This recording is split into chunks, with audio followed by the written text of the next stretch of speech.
I don't mean to talk about all of the films that are horror films or science fiction films.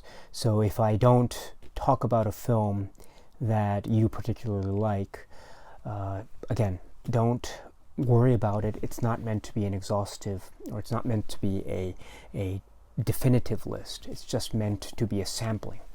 So if you have any other suggestions, of course, please let me know, and I'd be very happy to talk to you about it.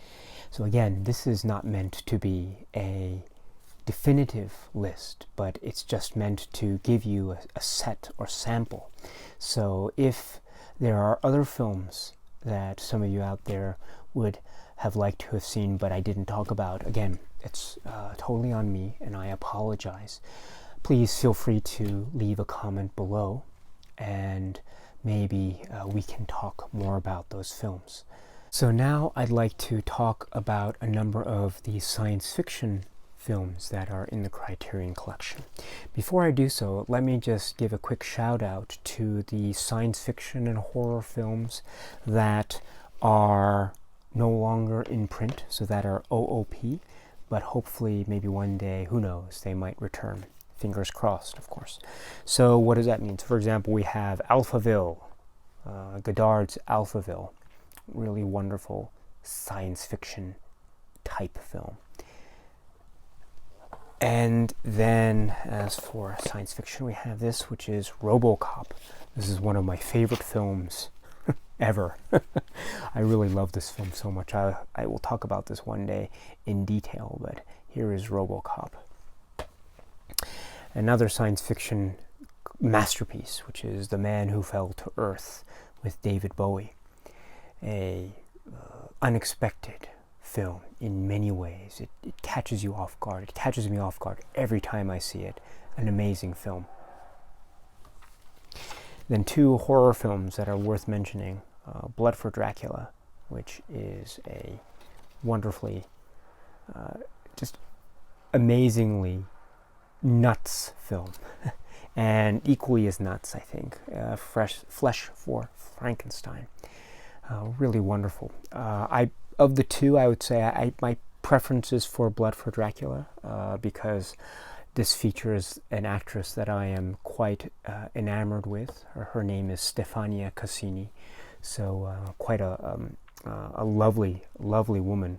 And so this is a very this film, I think, has a lot for Stefania Cassini fans. So those are a few OOP titles. So now let me continue with some science fiction films in the Criterion Collection. Okay, let's start with these. So the first one is The Blob. Now this is a kind of B-movie science fiction film. There are a number of B-movie type films in the Criterion Collection. For example, the Monsters and Madmen set, maybe Robinson Crusoe on Mars also. But I chose this because I think this is the one that, for me personally, is the most fun. This is the one that I kind of grew up on, and I really enjoy. It's kind of corny in places, I admit, but as just a simple, straightforward thrill ride science fiction entertainment with monsters, I think it's a real nice film to watch. So The Blob. Things to Come. I really find this to be an utterly rewatchable work. It is really interesting in places. It does certain tricks and has certain concepts that I think are really worth talking about. So if you are so inclined, please consider Things to Come. Here's another great one. This is Fantastic Planet. So if you like your share of science fiction and you like interesting animation, this is the perfect film. It has some really vivid imagery, and it's doing a lot of things with its visuals that are quite provocative. So fantastic plan, and I was so happy when I heard this was going to be released by the Criterion Collection. So, again, for your consideration. Fassbinder, World on a Wire. So this is a kind of a very atypical work, and at the same time a very typical work, because there are certain themes that I think are very typical of his work, and it's set in this seemingly atypical setting of this science fiction background. So that combination, I think, is very fascinating. So if you like Fassbinder, you really should take it upon yourself to watch this, World on a Wire. It is a very interesting work. I think it is one that should be talked about more amongst Criterion science fiction enthusiasts, and I'm sure it is. So, for your consideration, my friends, World on a Wire. So, this film is a very modern film from Japan, 2013. Now, I hope I'm not going to get too much hate for this, but Jellyfish Eyes is a kind of science fiction fantasy work. And I understand that it's a film that I'm not sure is very popular amongst Criterion Collection enthusiasts. This is because I think many people, and I think rightly so to a certain extent, think that it is not Criterion Collection worthy, so whatever that phrase means. However, it is a film that I saw with my daughter, who is 6, and she really enjoyed it, and I was prepared not to like it, but I think seeing it through her eyes helped me to realize the kind of fun nature of this film, its fundamental core, which is it's merely trying to entertain. It has a very simple, straightforward plot, to a certain extent at least, and there are certain monster characters that I think are pretty cute for the most part. So there is nothing, I think, inherently bad about this film, and I think it's quite charming and very enduring in some places. So again, it's not for everyone, I grant you that, and perhaps if you're looking for something a bit more, how should I put it, more serious, perhaps this might not necessarily be your cup of tea. And again, I completely respect that. You don't need to take every single film that I say, and you don't have to get everything. And everything I say is not necessarily to everyone's liking. But for me personally, I am very happy to watch this film, and it makes me smile every time I put it on. So it's a quirky film, and it has a little, there are certain issues with the plot, I grant you that, but overall, as a form of entertainment, it puts a smile on my face every time. So this is Jellyfish Eyes. Another film that I think gets a certain amount of, shall I put it, maybe vitriol, is this film, Armageddon. I am putting this here because this is a very important film in the Criterion Collection in terms of its stature, for a number of reasons. It is one of only a couple Michael Bay related films in the Criterion Collection, and Michael Bay is a filmmaker that I personally probably am not that very into necessarily, but I do see the merit to a certain degree of his films, some of them anyway. I did watch Transformers in the theaters when it first came out, and I really loved that film, though. I thought that was a really fun, exciting film. But this film is also very important because this is a real 90s science fiction epic, a disaster epic. And so I think it's not meant necessarily to represent all of these science fiction masterpieces or epics that came out from Hollywood, maybe starting from the 80s and 90s. I think there are other films that could be equally emblematic, if not more so. But there's something about Armageddon that is so just in your face. It's it's very sure of itself, and it doesn't pretend to be anything other than what it is, which is just a pure thrill ride entertainment. And I think if that's the criterion, then for me it succeeds on that level very much, because I think it's a very entertaining film. I will be talking about it in a future video as I talk about the Criterion films as I go through them in spine order. So I will be reserving my detailed comments about the film, because while I don't necessarily hate the film, I don't love the film as much either. So I think it's pretty much middle of the road, to be perfectly honest. But even so, as a pure entertainment, I think it succeeds very well. So I am not hesitant to recommend the film Armageddon. It is a DVD, so perhaps that will be enough to turn people off to getting this, and I think that's perfectly fine. You know, if you don't like this film, that's perfectly fine. When I make a video like this, it is not my intention to force my agenda upon you if you don't like it. So it's just my way of expressing how I feel about certain aspects of the Criterion Collection.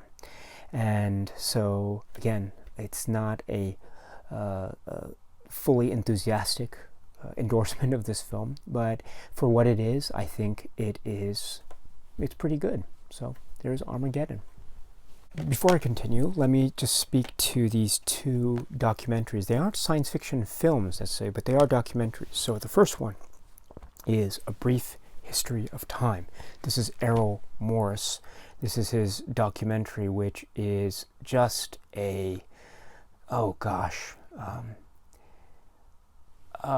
how do I describe it? Well, it's about Stephen Hawking, and it's not necessarily about his scientific theories necessarily, but it's really about his life more than anything else, set within the backdrop of his thinking. And so it is a fascinating portrait of a man, a very important man in the field of science. So A Brief History of Time. Wonderful Errol Morris documentary. Another great documentary for science fiction lovers. Again, this is not a science fiction film per se, but this is For All Mankind. Now, you are going to love this film if you haven't seen it. It is a film that is just so, I don't know, you know those films sometimes you watch, you feel so happy to be alive and to be part of the human race? I think this is, for me, one of those films, because it's just so life-affirming in a way that makes me realize the true potential of humanity. For All Mankind. It's just a wonderful, wonderful example of the possibilities. So anyway, for your consideration, For All Mankind. And let me save, in many respects, the best for last. So these two, I think, are must-haves in terms of science fiction films in the Criterion Collection. Here's the first one let me talk about here, is La Jetée. La Jetée. Now, this is a science fiction film par excellence.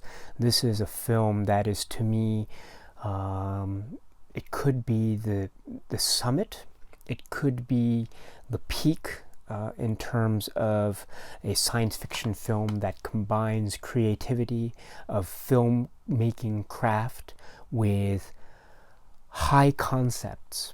And it is even more remarkable in terms of how it's shot, and it is even more remarkable furthermore in the sense that it is a very short film. So it is a very accessible film in that respect, and yet it is filled to the brim and overflowing with ideas and richness. and a true core of thought and thinking that is ever organic and growing, and it is palpable and alive, and you can feel it when you watch the film. It just bursts out of the screen almost. La Jetée, La Jetée, La Jetée. I am so enamored by this film. It is a very important film, so if you are so inclined, please consider La Jetée. And I've been speaking about Tarkovsky lately, so of course I think it would only be fitting if I ended this video with Solaris. Solaris is... it's one of those films where, I'll be perfectly honest, when I tried to see it for the first time many years ago as a student, I fell asleep. I fell asleep about 20 minutes in, so not even 30 minutes in. And it was very dry, and it was very demanding, and there was a very slow, lugubrious tone to it.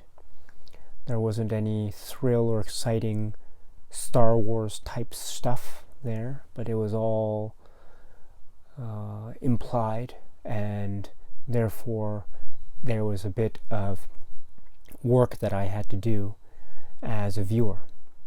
So perhaps I was too immature to fully appreciate the power of this film.